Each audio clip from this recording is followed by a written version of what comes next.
Nacházíme se na Zeleném městě na Praze 9.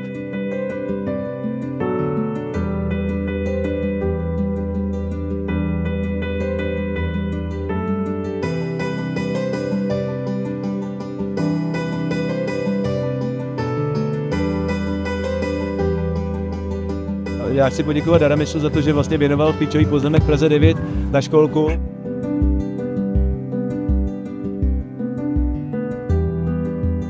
Tak za mnou se schovává pozemek, na kterém brzo vznikne prvostupňová základní škola a jedna třída mateřské školky a vedle mě je vlastně hřiště, které bude navazovat.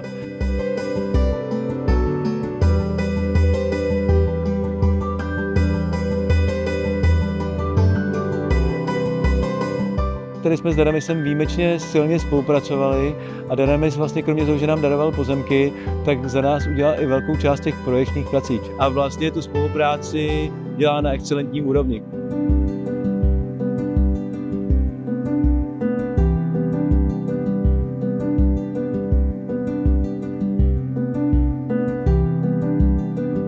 Mně chyběla tady ta školka se školou a já doufám, že za rok už mi tady chybět nebude.